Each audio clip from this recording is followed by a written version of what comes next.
I went into the delivery room and discovered the doctor was my ex. I started crying hard, saying I don't want a male doctor. Can I get a different one? You don't have a choice. There was a cold glint in his eyes, and he said, in this hospital, my hands are the steadiest with a scalpel. What the heck? I blacked out. After enduring the hardships of pregnancy alone, I just want a family with my baby, me, and no dad. My friend and I planned a hospital escape. I sneaked out with my baby, bearing the pain from the scar. My ex blocked me at the back door. He said, before you go, mind explaining this paternity test? I saw the official document in his hand and my legs went weak. Shoot, I can't shake off the baby's dad. On my 25th birthday, I wished for a man. One I could use and discard, someone who'd leave me with a baby but wouldn't be clingy. My friend Linda handed me a flyer her son had for moving cars. She said, give this a shot, fate might surprise you. It was half a sheet of paper with a phone number. I looked at her like she was kidding. Opportunity knocks, she said. If you don't answer, someone else will. She glanced at me, Daisy, you're not chicken, are you? Me, Daisy, I'm not exactly quiet. I'm bold, with a thick skin and a strong heart. Chicken? Who's chicken? I rolled my eyes and dialed the number. After one ring, it unexpectedly connected. Hello, who's this? The voice was crisp and pleasant, so lovely it was almost ear-melting. I was so thrilled my eyes sparkled green. Is fate really this good?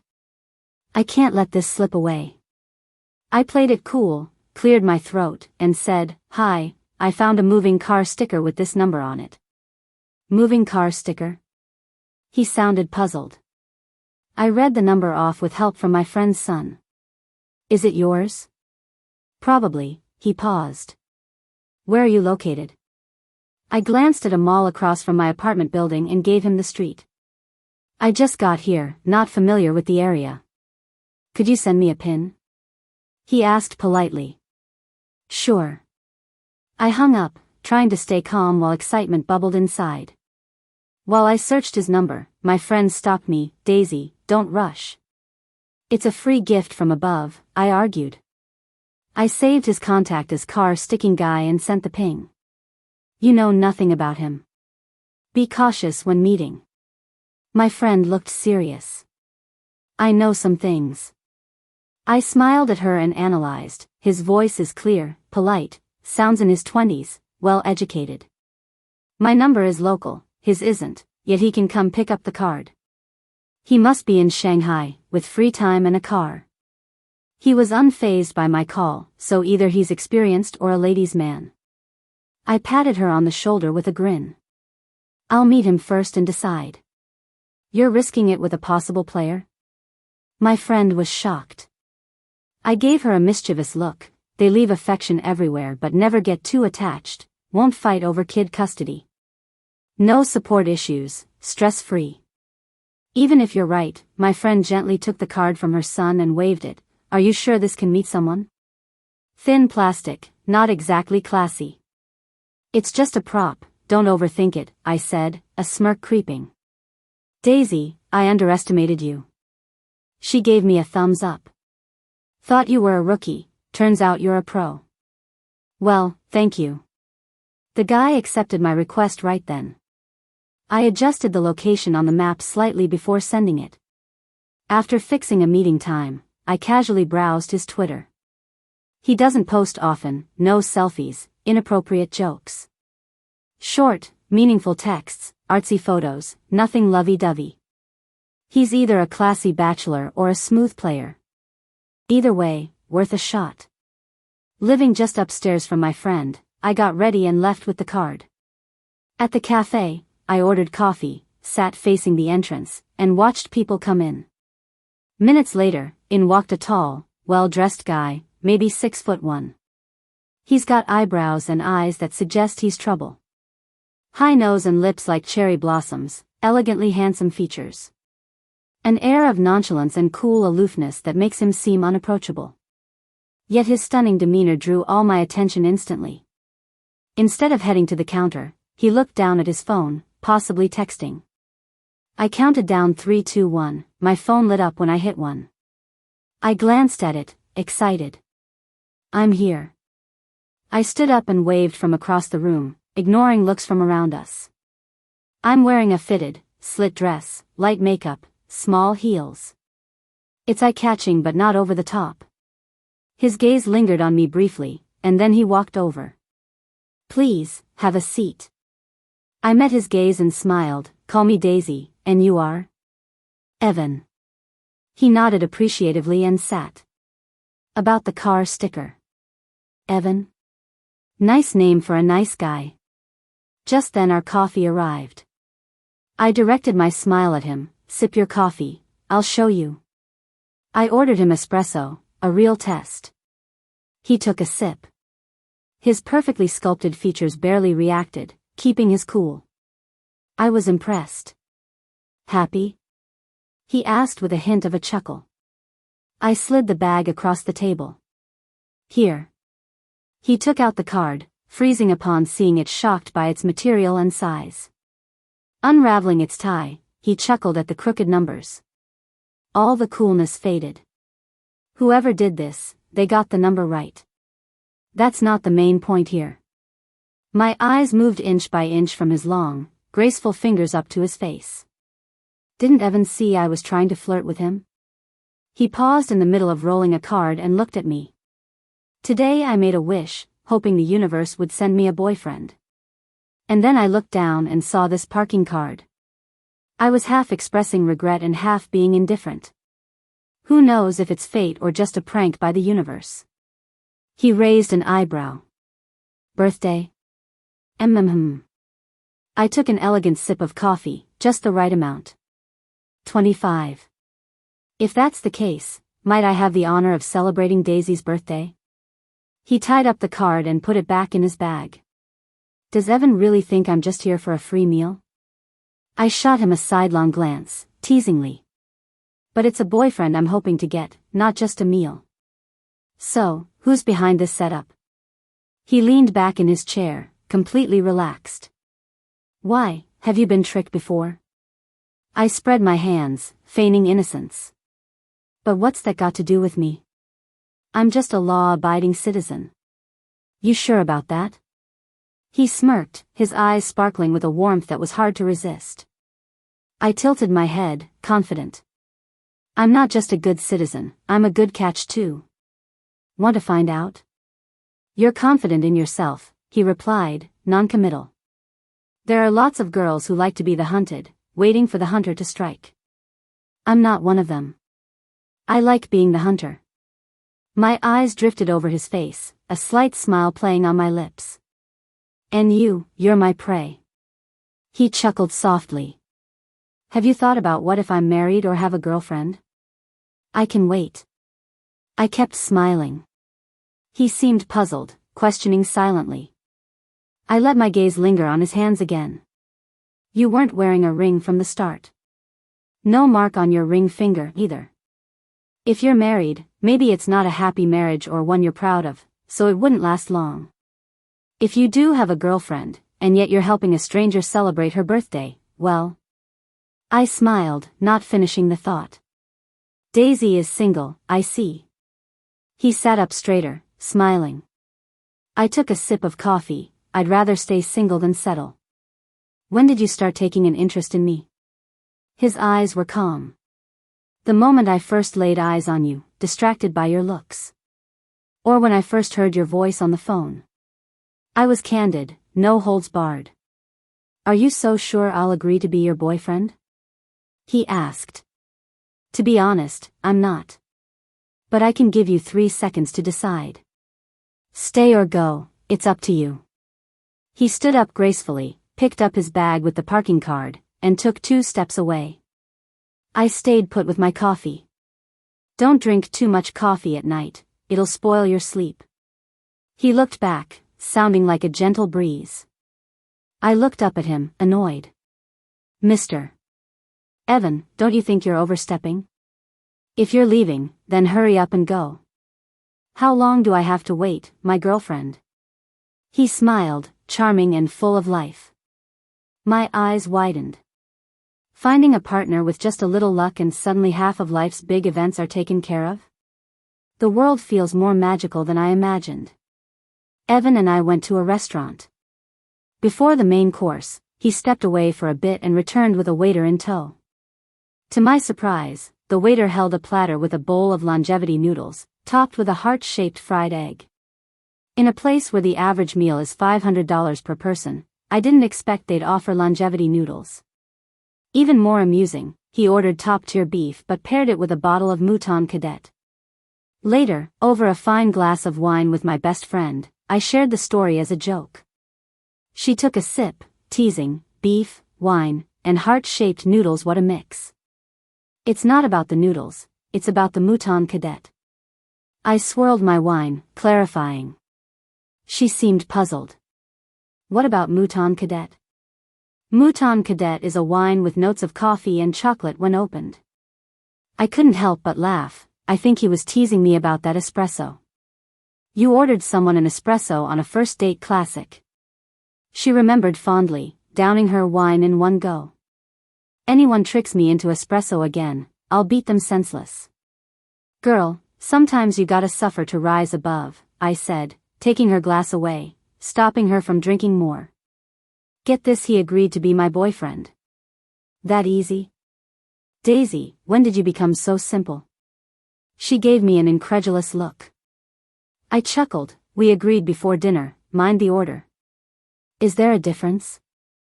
She rolled her eyes. Absolutely. I pinched her cheek, spring in my smile. I don't do anything to give mixed signals to guys who aren't clear with me. So thick-skinned, I bow to you. She said, as her face twisted into an expressive grin. A call came through, and I smiled before picking up. Starfish? You named him Starfish? She peeked at my phone, laughing. Is he really that bad? Almost like you tattoo Heartbreaker on his forehead.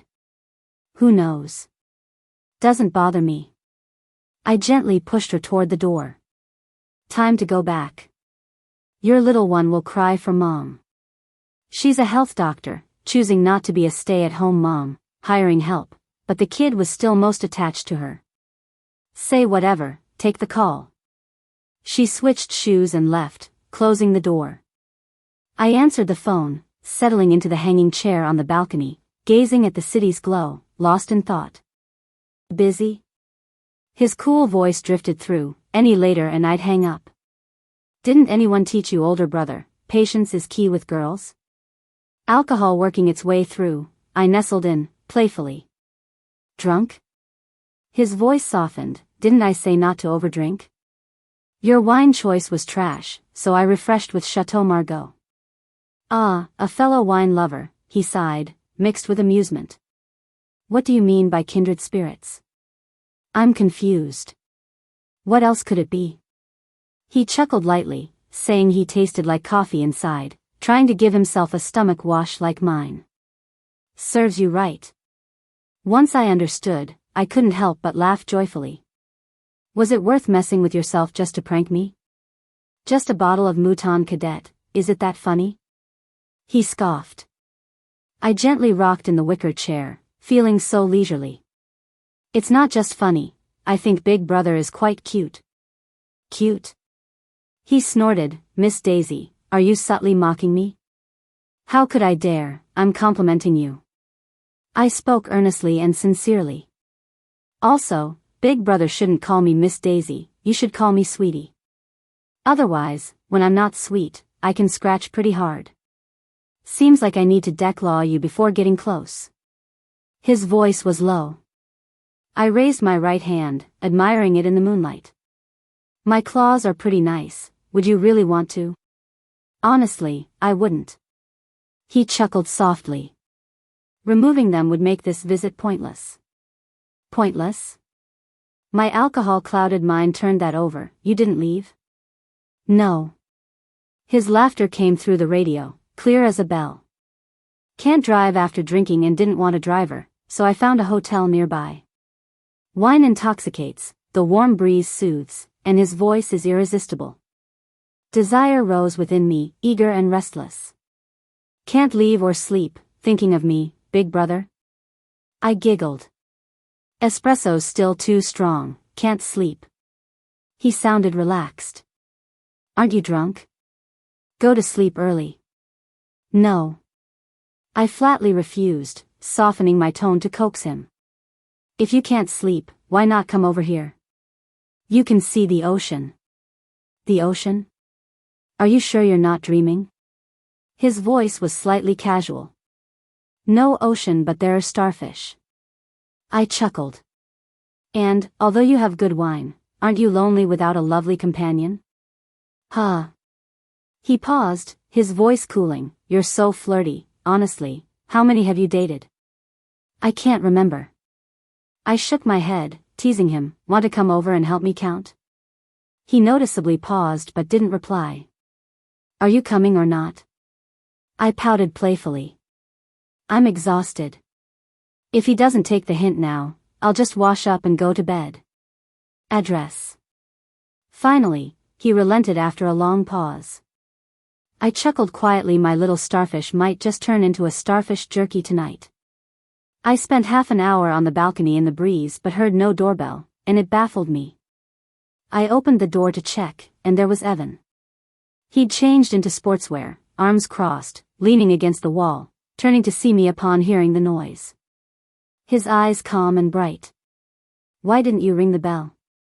I asked, amused, looking him over. I seem to have lost control today, his brow furrowed slightly, with a hint of confusion. I've never expected my life to slip out of control. I tilted my head at him. Saying that, are you regretful? He gazed silently at me and didn't answer. You should go, I don't like to make things difficult for others. I waved my hand, letting him leave. He self-deprecatingly smiled and headed for the elevator. I took a few steps forward and, probably encouraged by the wine, wrapped my arms around him. His back touching the cold marble wall balanced my warm body, and I was reluctant to let go. You're already here, are you really leaving? My lips brushed against his slightly red earlobe, intentionally casual. Once you catch your prey, why let it go? He turned to me. And if not? I need you. Stay, will you? I stood on tiptoe, kissed his lips, and my hands mischievously slipped under his clothes. Only one way to find out if we're a fit, right? Daisy, don't regret it. He turned and picked me up, kicking the door shut. That earlier iciness vanished entirely. When we finally tumbled onto the bed, I couldn't help but burst into laughter. What's so funny? He paused while removing his clothes. I held back my laughter and kissed his sharp Adam's apple. You're so cute, my little starfish. Starfish? He seemed to realize my meaning, eyes flashing. Yikes, I slipped up there. Time flies when you're having fun. Didn't you want to know how many I've dated before? I quickly pulled off his coat, actively closing the gap, lip-locking passionately. Protection? At the last moment, he gazed down at me, Adam's apple moving enticingly. Was he asking about, well, raincoats? Since I'm set on having a child, such hindrances wouldn't be in my world. Can we go without? I smiled seductively. Don't worry, I'm healthy and won't cause trouble. My words were subtle, with meaning only I'd comprehend. He narrowed his eyes, dropped the restraint, leaning down once more. A night of indulgence, waking up to the sun high. I struggled to sit up, gazing at the messy bed, memories of last night flooding back. Not sure what comment rattled him, but despite my protests, he turned me every way till dawn. He left cleanly, and I was sore and like spent, barely holding any shape. Surprisingly, I ended up the squeezed-out one. After freshening up, I planned to grab some food from the kitchen. Walking past the dining table, I noticed an extra ID card. Not accidentally left, it felt more intentional. I picked it up, confirming it was a genuine American-made ID. How much must he trust me not to fear my using it for any unsavory purposes? I texted Evan, asking about the ID, yet no reply came. With nothing substantial in the fridge, and hunger pressing, I went downstairs to raid Alice's pantry. Alice always stocked an abundance for her child's nutrition, the fridge brimming with variety. On weekdays, she and her husband were at work, likely leaving with the nanny and child. The house stood empty. I tossed a salad, toasted some bread, and warmed some milk. As I ate, Alice's nanny returned with her child, good-naturedly scolding me for a lazy breakfast before efficiently prepping lunch. Sharing lunch with the nanny and Alice's kid, I received Evan's call. The address on the ID is real and verifiable, leaving it behind was just to prove I'm no player. He went straight to the point. Alright, I'll begrudgingly believe you. Thinking about how he still needed to work on his kissing skills, I couldn't help but let a small smile slip onto my face.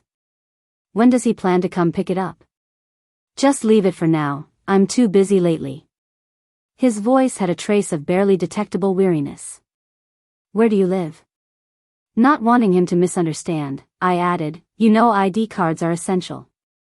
It's a hassle if they're not on you when you need them. I can drop it off to you within the city. There was a long silence on the other end. Does he not want me intruding into his personal life? I thought he was all about living openly and fearlessly. I decided to be generous. If it's not convenient, just forget it. Come get it when you have time. I'm staying at a hotel. His voice had dropped a notch. I'm here on a business trip. Not sure how long I'll be staying. I was a little surprised, not quite buying it. What's the hotel name? This time he didn't hesitate and told me both the hotel name and room number. I didn't push further. I told him to focus on work and that we'd catch up when he had time. After lunch, I lay on my couch scrolling through Twitter. I saw Alice had retweeted a link. Judging by the headline, it was official news from the hospital. I couldn't be bothered to click it, so I just gave her a like and praised her sense of political awareness. The next second, I got a message from Alice. She said their new hospital director was super handsome and that there were pictures in the article. She urged me to check out his stunning looks. A handsome man as the director? Come on now. Curiosity got the best of me, so I clicked the link. Wouldn't you know it, the director was named Evan and had an irresistibly handsome face. Yep, the same guy I slept with last night. It hit me suddenly, remembering that Evan said he was on a business trip. On a business trip? So, I wouldn't need to make up excuses to break up. He'd just return where he came from. Perfect. Considering the hospital situation of too many eager guys, I patted my flat tummy, calculated the distance to the hospital, and made a plan. After changing the bed sheets, I made a quick run to the supermarket, stocked up on fruits and veggies, and hired someone to deliver them back home. After loading the groceries into the fridge, I took Evan's ID, drove to his hotel, and as his girlfriend, collected his belongings and checked out for him. I then used the excuse of picking Alice up from work and practically forcefully became her chauffeur. Leave my car at the hospital and pick me up tomorrow for work? Alice huffed. I grinned. Sure, no worries. If you can risk being late, I'll just drop you off without even brushing my teeth first. So, you're gonna have me take a cab to work tomorrow after picking me up today?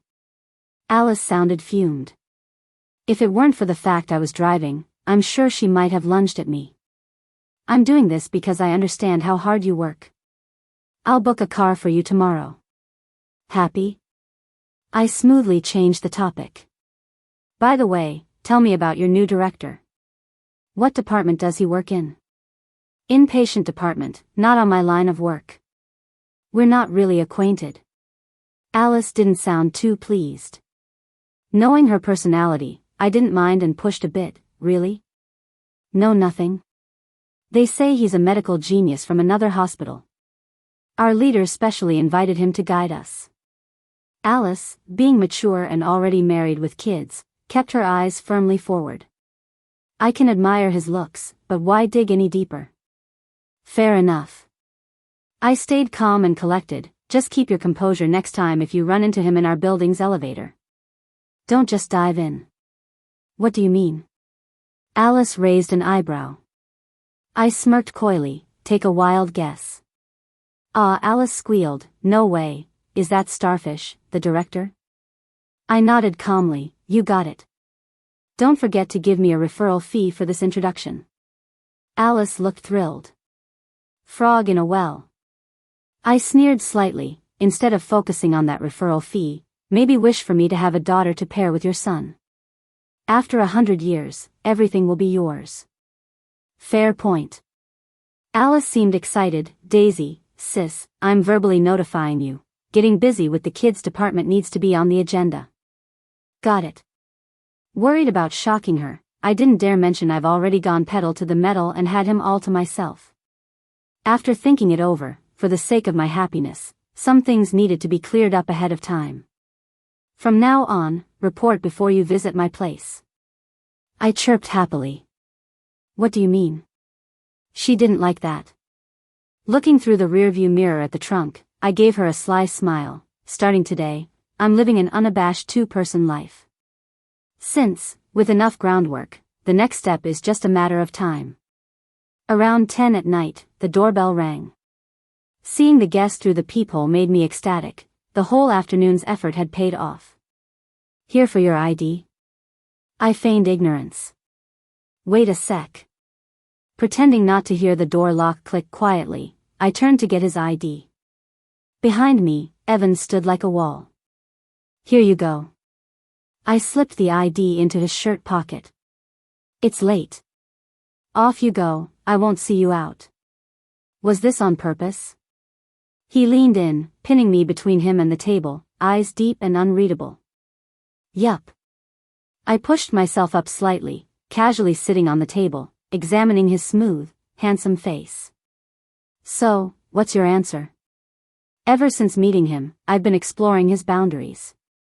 But so far, I haven't found them. He locked eyes on me. Do I really have a choice? You want one? I hooked a leg around him with a teasing smile. Not sure. But he grabbed my chin gently, bringing strangers home, doesn't that worry you? How's it easy?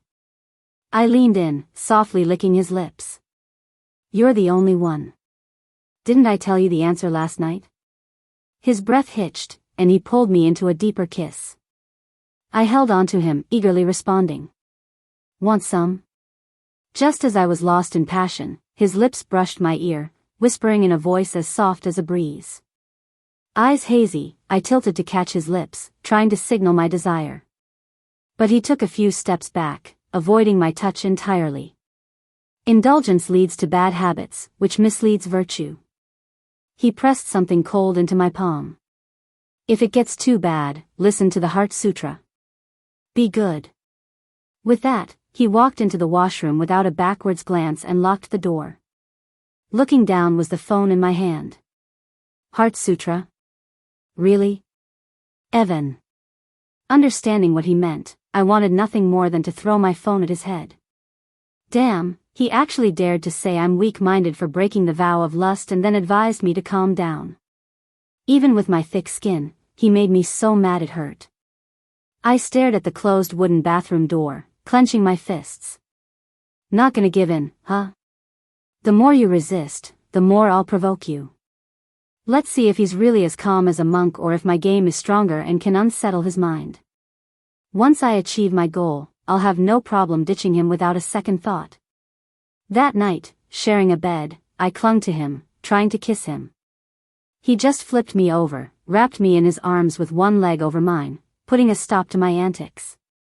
Squirming like a worm in his arms, I struggled until I eventually drifted off to sleep unknowingly. When I woke up, he was nowhere to be found. For the next few days, I tried seduction, provocation, playing dumb, and pity, but nothing worked. I thought with a handsome guy in my arms, life would be a constant party. Who knew I'd just end up sleeping alone? If I hadn't experienced his fiery passion firsthand, I'd suspect he had some sort of issue and would kick him to the curb. When Alice got off work, I went to her place to complain, only to be roasted. She told me how the medical system's title changes are incredibly strict about age and qualifications, happening in 5-year cycles. If you don't pass, you wait another 5 years. From assistant physician to chief physician, there's at least a 15-year gap. Anyone with the chief title is at least 35 and over.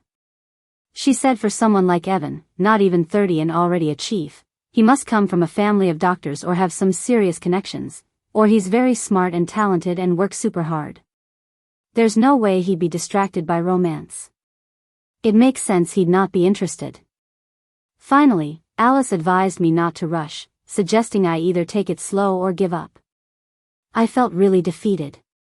Here I am with a ton of wealth from my parents, yet can't even get with the guy I want.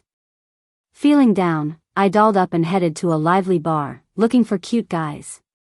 The lights were dazzling, the beat was infectious, the music was blaring, and I watched the young bodies sway on the dance floor while sipping fruity drinks that tasted bitter. After a few drinks, even with my high tolerance, I was slightly tipsy. A cute young guy sat beside me, awkwardly trying to chat me up. He hadn't dyed his hair, had these innocent and honest puppy eyes, and his skin was milky smooth with an artsy vibe, just the kind I used to love.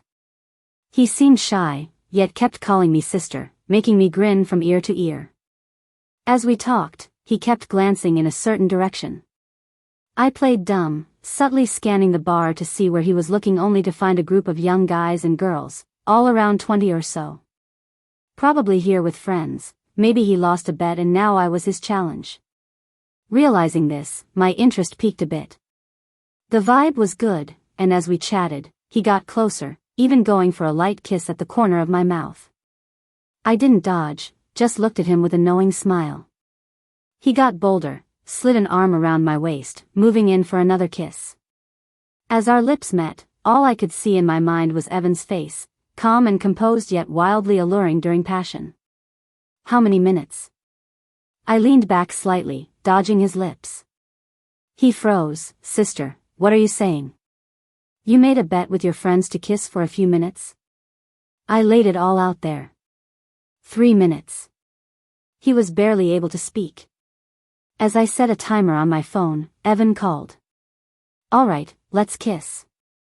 Putting my phone on silent, I got comfy. As he, blushing, leaned in again, I casually added, no tongue allowed. The timer rang, and the young guy stammered a thank you, ready to flee. Hold up. I slowly grabbed him by his collar. If I helped you, shouldn't you help me too? He obediently sat, nodded in agreement. A glance at my phone showed it was past 11 p.m. with 3 missed calls from the same person. Come with me. I stood, walking away from the stage to a quieter corner, though the music and chatter were still audible. Answering Evan's 4th call, I put it on speaker, leaning close enough so the young guy could hear. I said, call him Uncle. Hello, Uncle. The young guy was very compliant. Evan's voice took a few seconds to come through. Tell Daisy to answer the phone. Tell him I'm busy, having a great time with others and don't have time. I took a small mirror from my purse and touched up my lipstick.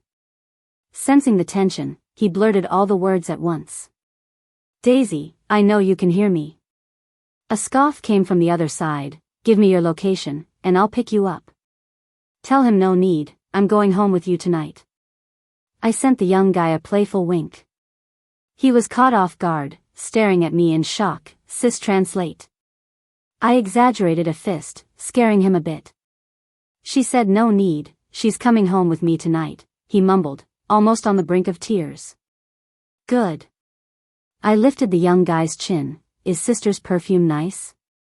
He read my threatening look and surrendered. Nice. I continued, was the kiss nice too? He kept retreating. I batted my eyes innocently. Sweetie, sister will keep you company and sing you to sleep, won't that be fun? I teased, knowing he was out of his depth. Daisy, bullying kids isn't much of a skill. Evan finally lost his cool. I gave the young guy a once-over, pausing at a certain spot with a leer. Are you small in that department? The young guy hastily handed me the phone and ran off. I couldn't help but burst out laughing. For years, I've been easygoing and floated through life's pleasures, always more talk than action. Yet, it's the first time I've scared someone off.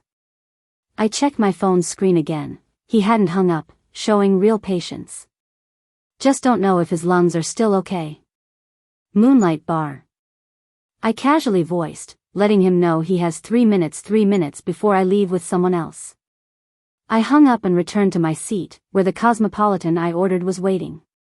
A man sat across from me, clinked his glass against mine, and downed his drink first as a gesture of respect. I looked down, smiled a bit, but stayed unmoved. In a bar, I never drink anything that's been out of my sight, even for a second. The man was quite patient. He wasn't frustrated that I wasn't taking the bait. He just kept showing off his charm. I ordered a Bloody Mary, half-heartedly responding to his chatter while my eyes stayed glued to the minute hand on my watch. When Evan arrived, I downed the rest of my drink, tossed my chain bag over my shoulder, and clicked my heels over to him. "You're late, big brother," I said as I ignored his obvious irritation, playfully throwing myself into his arms. He pulled his gaze back from behind me, picked me up effortlessly, and headed out with long strides, planting me in the passenger seat. First time in his car, I checked out where he kept the parking card. It was aluminum, sleek and probably custom made, definitely not like my cheap plastic one. He drove smoothly but quickly, emitting more coldness than the air conditioning itself. With the 40-degree alcohol kicking in, my stomach was in turmoil. I begged, teary-eyed, but he didn't budge. When I got home, the first thing I did was head straight for the bathroom. Fresh and wrapped in a robe, I came out to find Evan standing on the balcony, wearing comfy clothes, hands in pockets, enjoying the view.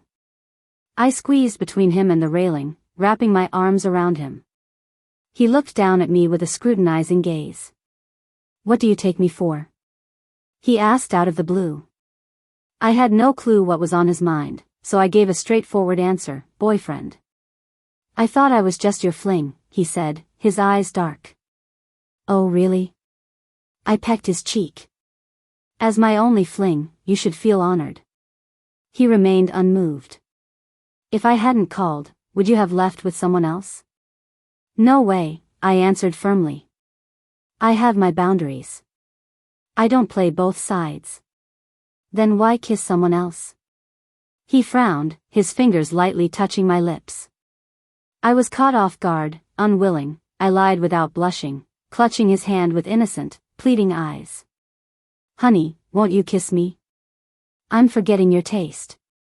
Such an enticing face, flaunting itself in front of me every day, and I couldn't touch it was driving me mad. His gaze lingered on my lips, not moving for a while.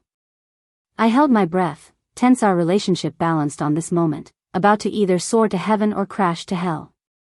"No more bars," he said, his eyes intense. I nodded obediently. "And no more flirting with other guys." His voice was husky, his Adam's apple bobbing. "We'll see how you do." I cheekily smiled. The next second, his kiss was all-consuming. My loosely tied robe slipped to the floor, nothing underneath, revealing my figure. After Evan got his fill, I embarked on a mental game with him. I banned him from using protection. He didn't want any accidental babies. I'd take emergency contraception in front of him, sneakily keep it in my cheek, and spit it into the sink when I turned. In the days that followed, claiming not to waste the pill's effectiveness, I spent many nights wrapped up with him. He'd say the pills were bad for me, wouldn't let me overuse them. So, with his busy work schedule, I blurred the lines of my cycle, flipping safe and risk periods. During ovulation, I'd be extra attentive, tease him just enough to get him to lose control, then find ways to keep things inside longer. To boost my body's chances, I'd hide folic acid in vitamin bottles, taking one a day without fail. I'd wake up early, eat 3 meals a day, and even pick up yoga again, so much that my friends were shocked at how structured my life was. Sure enough, after 4 months, I missed my period for over a week. To make sure of the results and keep it under wraps, I went to a reputable private clinic for a blood and urine test. After hearing the results from the doctor, I sat stunned on a bench in the corridor for a long time. From the start, when I got close to Evan, I was just looking for a sperm donor. Now that I reached my goal, it was time to end our unconventional relationship. Over those 3 months, I was captivated by his looks and his body, but I knew we were from different worlds. I was just a spoiled, unskilled rich kid, living aimlessly. He was the pride of his nation, destined for greatness. Even if he stumbled into my life briefly, he could easily shake off the dust and move on to bigger things. Similarly, I doubted he was deeply attached to someone as questionable as me. Stars in the sky, ink in the dust, brief intersections, but ultimately, we'd head our separate ways. Evan's work dragged on, but eventually, it wrapped up. He asked if I'd go with him. I declined with a smile. That refusal was our unofficial farewell. He knew my soft yet firm heart and my unyielding spirit. I understood his strong resolve, unwavering in storms. The day he left, I didn't see him off. I sat on the balcony, watching the stars all night. Luckily, without his knowledge, I quietly stole a piece of that stardust. For the rest of my life, it would be my comfort. I hired a cook who could also drive to help me out. Stay? I tentatively asked, looking for answers in his eyes. He smiled slightly, eyes filled with assurance. The name Evan isn't just for show. All the bits I knew about you are cherished in my heart. Sometimes, we don't try because we're afraid to lose. But if you don't even have the courage to start, you'll lose even more. Daisy, what I want is to share life's moments with you. His honesty threw me off a bit. Linda had told me to sometimes drop the ego and cherish the moment. I'm a mom now but still occasionally feel like that timid girl. Evan gently held my hand. Our child gives us an irreplaceable bond, and I willingly choose to stay with you. His openness slowly softened my heart. All right, I'll give it a shot, I finally said, feeling a deep, unprecedented relief. We knew life wouldn't always be a fairy tale, but Evan and I were willing to rewrite our story, filled with exploration and hope. Living with me? I set up barriers on purpose, hoping he'll back off. He wasn't surprised at all. The game you're playing is something I can handle. Where is the line in my game? I have no clue. I thought about it. Maybe it's time to clear some things up with him. There's something I need to confess. I carefully arranged my words. We met because of a parking card, but that was just a coincidence. To be honest, I just wanted a kid in the beginning, and you happened to show up and catch my eye. He looked at me steadily, not surprised, not shocked. I'm honored it was me. I blinked, confused. Is that something to be honored about? Actually, right after I arrived in the city, I saw you at a bar. He glanced at me. You drank hard liquor without flinching, gracefully handled advances, and dealt with challenges like a pro. A total night owl but not flirting with anyone. You stood out, and I remembered you right away. I went back a few times but never saw you again. Not seeing you only made me want to see you more, like I was bewitched. As he said that, a hint of red crept up his ears. My temples throbbed like a secret was coming out. The day I recognized Yar. Linda, who picked you up at the hospital, I asked her to help me connect with you and keep it confidential. He seemed a bit uneasy. I intended to be in your life from the start, it wasn't a coincidence. Dr. Linda? I widened my eyes. He nodded. Turns out the parking card that connected easily was a trap for me from the start.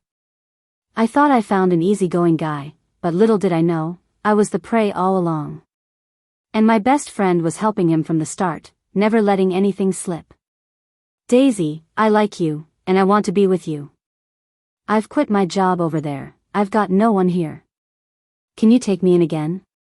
His voice 3 parts pitiful, 7 parts hopeful. You like me and want to stay? Wow, that's a lot to take in. Hold on, standing too long, my scar is starting to ache. I'm focusing on it, hard to think straight. He seemed to notice something was up, guiding me to lie down on the hospital bed. I took a breath, looked up at him. Are you sure you like me? Being with you, I feel a relaxation I've never met before. Losing you made life unbearable. I wanted to come back to you, but you said you had a new boyfriend. I didn't want to interfere, so I just held back. He grasped my hand tightly, a wounded look in his eyes. Iftar. Linda hadn't said you were having my baby and needed surgery, I might have lost you forever. Being liked and confessed to by such an amazing person brings a swooping pride. What do I do? You know I'm a fun-loving, carefree person, not consistent in anything I do. I looked at him curiously. Rumor says the adult world is all scheming, no real feelings. What did you scheme out of me? Scheme? He twitched slightly. Can't you phrase it nicer? I chuckled knowingly. Okay, different wording, what do you want from me? If I said nothing, you wouldn't believe it. He sat on the chair beside the bed, holding my hand. But whatever I say, don't get mad. Okay. I nodded straightforwardly. Flattering won't make me mad, but if it's something I don't want to hear, expect some fireworks. I like your independence and ease, knowing when to advance or retreat. We share interests. I admire your mature, interesting, and clear-headed approach, not making men your world. I'm crazy about our physical connection, wanting a future with you. As he continued, his face flushed. From temperament to intimacy, this covers it all. The shyer he got, the more I pressed, asking, so, what's independent and easy mean? Playing dumb, huh? He squeezed my cheek lightly. I have a certain level here, some privileges. But if there's a difficult delivery, overtime is a norm. If you need me by your side 24/7, I can't promise that. I huffed, annoyed. Basically, you just don't want to be around us mother and child, huh? Daisy, do you dislike my job? His face fell a little. I stared at him like he was a fool. You're doing great work, healing people. I admire you too much to dislike it. Why would I? But I'm a male OB/GYN, he said in a weirdly downcast tone. I caught his point, unimpressed. And that's different how? As soon as I said it, I remembered yelling I didn't want a male when entering labor, feeling a bit sheepish. I said no to men because I saw you, and I got nervous. He glanced at me, almost laughing. His smile made me feel invincible. Let's get real, why would I settle for just you when there are so many flowers in the field? I teased. Daisy, you're a new mom, naturally struggling with childcare. I know a lot. His eyes were sincere and earnest. Unless something urgent comes up, I'll be home earlier. I can help with formula, cleaning bottles, changing diapers, bathing, dressing, playing, and teaching the baby to talk and read. When you're taking the baby out, you'll have free hands, no stress. I listened, amused. Anything else? I have a PhD, decent income, and with me, what's mine is yours. He cleared his throat, continuing to sell himself enthusiastically. Look, I'm not bad looking, no bad habits, keeping fit too. Anytime you take me out, I'll make you proud. I was startled, speechless. I've never seen him pitch himself so openly, full of sincerity, lowering his pride, fearing my rejection. Breaking it down, having someone like him around doesn't sound bad, a lover in downtime, a support when busy, making you proud and giving you faces when out. Plus, I do really like him. Your overtime's just part of the job, and I can deal with that. I held his hand, hiding my smile. I might be easygoing, but you better keep your promises. If you ever change your mind about me, leave empty-handed. Deal. He flashed a relaxed smile, his eyes shimmering like peach blossoms, absolutely beautiful. I can restore my status as your boyfriend and allow you to live with my mom and me. But I haven't decided if I want to marry you yet. I'm pretty proud, but I still want the engagement ring and a proper proposal. No problem. He took my hand and kissed it. I used to have an agenda with you, so I sweet-talked you. Now it's the other way around. You want something from me, so you gotta sweet-talk me, take care of me, and spoil me. You should keep any complaints to yourself, but you're not allowed to run away. I've got a great brain, so my unfair terms list is endless. He looked at me affectionately and said, anything you say. Make sure to write down all the promises you've made to me, and I'll keep adding to it whenever I want from now on.